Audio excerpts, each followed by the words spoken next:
Hello, friends. I hope you all have been fine. The topic I have picked up today is how not to lose friends over politics. And believe me, it has been born out of my own personal experiences, how we get so agitated while discussing politics. It is so very important that we keep our emotions under control.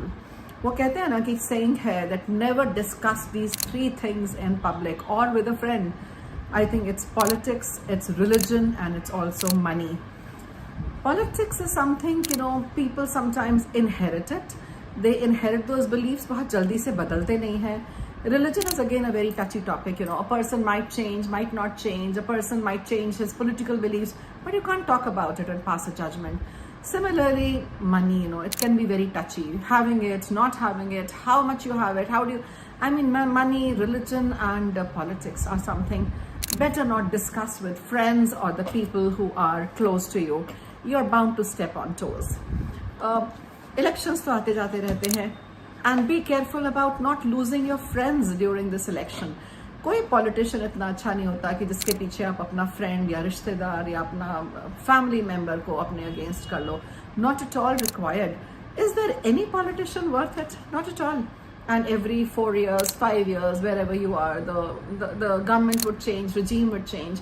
Politicians can also promise you a bridge where there is no river. So थोड़ा अपने आप को control में रख के सोचें कि हमने पॉलिटिक्स की वजह से अपनी रिलेशनशिप्स को दांव पे नहीं लगाना. So since अभी बिल्कुल इलेक्शन सीजन चल रहा है, there are 10 things that come into my mind what we should not be doing. मैंने पहले ही कहा है कि कोशिश ये करें कि फ्रेंड्स के बीच में रिलीजन, पॉलिटिक्स, मनी, इन सब की डिस्कशन ना हो. उसके अलावा remember friendships come first and elections keep coming periodically. Transient होते हैं और a political leader can always betray you. Through your thick and thin, friend आके खड़ा होगा, elected government आके नहीं खड़ी होगी. तो उसको बिल्कुल मत गंवाएं. कोशिश यही करें कि आपका फ्रेंड आपके राइट साइड पे रहे. गवर्नमेंट चाहे लेफ्ट आए या राइट आए, फ्रेंड हमेशा राइट साइड पे रहे. दूसरी चीज़ ये है, जब आप डिस्कशन शुरू करते हैं, so focus on learning, not winning an argument कि इसने ऐसा बोला, मैं उससे भी बेटर पॉइंट दिखाऊं, मैं और ढूंढ के लाऊं, मैं नेट से और रिसर्च करूं. You are not helping anyone. ये एंडलेस डिस्कशन है. दूध की धुली हुई तो कोई पार्टी नहीं है. There is no party above board. कोई किसी से बेटर हो सकती है, डिग्री का फर्क हो सकता है, कोई कम करप्ट हो सकती है, but corruption free no no no no. तो ऐसे में इट इज़ बेटर कि हम आर्ग्यूमेंट जीतने के लिए ना करें, एक दूसरे को अंडरस्टैंड करने के लिए करें. And it's not a matter of life and death. कोई आपको $1,000,000 और या $1,000,000 आके नहीं दे रहा जीतने के या उस पार्टी के बनने के बाद. अपने को क्यों आप इतना डिफिकल्ट सिचुएशन में डालते हैं? जब कोई दूसरा बंदा, आपका फ्रेंड, रिलेटिव, कोई भी अपनी बात कहने लगे, लिसन विदाउट इंटरप्टिंग. उनके एक पॉइंट को काउंटर करने के लिए, नहीं मैं बताता हूँ, मैंने पढ़ा उसके बारे में, मैंने ऐसा सुना या मैंने ये देखा. वो जल्दीबाजी नहीं करें. हो सकता है कि they have a point to make. Allow them uninterrupted speech as a mark of respect. चौथी चीज़ ये है, एक्नॉलेज देयर व्यूज. उनको बिल्कुल इतना डिसमिसिव वे मत देखिए कि क्या बेकार की चीज़ है. Ask question. जहाँ आपको डाउट हो, क्वेश्चन पूछिए, क्लैरिफिकेशन मांगिए, काउंटर भी करें, बट अंडरस्टैंडिंग के लिए कि ये तुम्हारा पॉइंट ऑफ व्यू है, ये मेरा पॉइंट ऑफ व्यू है. This is where I come from and this is where you come from. And don't make it a battle between two friends. Make it an ideological issue और उसको एक काम वे में handle करिए. बहुत ज़रूरी है पांचवी चीज़, that don't try to change somebody's perspective. आप यहाँ पे लोगों की मेंटालिटी चेंज नहीं करने आए. 99.9% कोई आपके डिस्कशन से अपना व्यू चेंज नहीं करता. वो अपने पर्सनल एक्सपीरियंस से, अपने ऑब्जर्वेशन से या अपने आसपास कुछ देख के ही चेंज होता है. ये नहीं है कि बंदे की ओपिनियन नहीं चेंज होती. You have seen regimes go, you have seen people like Indira lose, you have seen people like new parties come up. तो कहीं ना कहीं तो वोट बैंक चेंज हुआ है ना. New parties come, old go, some just disappear. But you're not the person who's going to be able to change somebody's mind कि मैंने आज आर्ग्यू किया और कल वो मेरे वाली पार्टी को वोट देगा. ऐसा नहीं होगा और सोचना भी नहीं होगा. पॉसिबली ये कि he might understand your side also and एक ज़्यादा अवेयरनेस आ सकती है. So don't go with that opinion कि मैं किसी को चेंज कर दूंगा. बहुत चेंज ऑर्गेनिकली होता है. जैसे मैंने भी पहले एक पार्टी को दिल्ली में वोट दिया और उसके बाद सोचा नहीं गलती हो गई, अब नहीं दूंगी. तो ये अपने करने से, कोई मुझे आके लेक्चर देता तो शायद मैं इरिटेट ही होती। जो 6 चीज़ है, don't argue on social media. बाहर आपके इंटरनेट के कार्बन फुटप्रिंट्स जो रह जाते हैं या इंटरनेट फुटप्रिंट्स जो रह जाते हैं, they are there for staying, they are there for keeps. और लड़ाई को पब्लिक मत करें, डिसएग्रीमेंट को।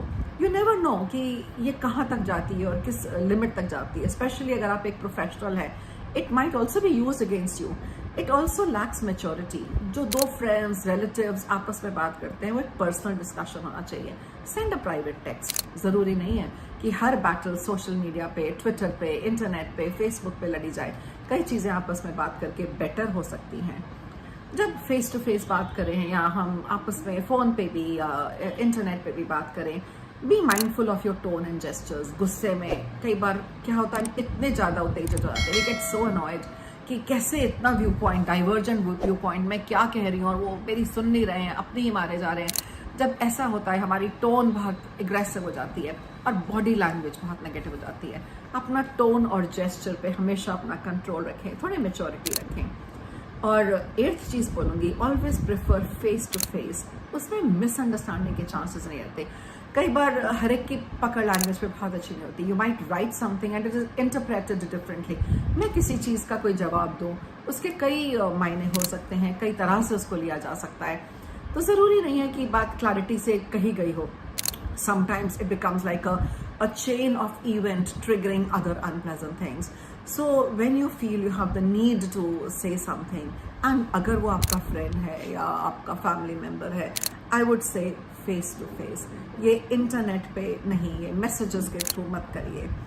बहुत इम्पॉर्टेंट चीज़ जो है, डोंट गेट पर्सनल। मुझे ये नहीं पसंद, तुम्हें वो नहीं पसंद, मुझे लेफ्ट नहीं पसंद, तुम्हें राइट नहीं पसंद, मुझे ये नहीं, you know, we all have, मुझे इसका नहीं, we have all our preferences and with good reason. पर उसमें पर्सनल नहीं हो जाए। किसी को पर्सनल एक्यूजेशन, तुम, you have no judgement, how can you do it, you are anti this, you are anti, ये नहीं कर सकती। यू आर एंटी माइनॉरिटी और एंटी मेजॉरिटी, कुछ भी नहीं। I think we have to be very very careful कि हम पर्सनली हों। Don't hit below the belt. Don't question somebody's judgment, somebody's opinion, somebody's capacity. वो गलत है, because they also might be thinking the same thing about you. They might also have the same view. और जो last चीज़ मैं कहना चाहूँगी, जब आप एक डिस्कशन में एंटर करते हो, उसके भी कुछ रूल्स हैं। और स्पेशली जब दोस्तों के बीच और रिश्तेदारों के बीच और फैमिली के बीच डिस्कशन होता है, बहुत ज़रूरी है। जब हम एक डिस्कशन शुरू करते हैं तो रिस्पेक्टफुली शुरू करना चाहिए, पर जब हम उस डिस्कशन को एंड करते हैं, वो उतना ही रिस्पेक्टफुली एंड करना चाहिए, so that when you put an end to the discussion, to the debate that is happening, whatever you have been discussing, to whatever extent you have disagreed with each other, you have to end it on a friendly and respectful note. You know, politicians are the same all over. They will, you know, promise you the world, पर वो आपकी family नहीं है, वो आपके दोस्त नहीं है।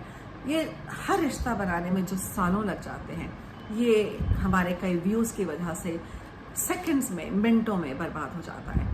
ऑफ कोर्स अवेयरनेस लेवल्स बढ़ाइए, दुनिया में आंख खोल कीजिए, ओपिनियंस रखिए, बट डिफरेंसेस को भी एक्सेप्ट करना सीखिए।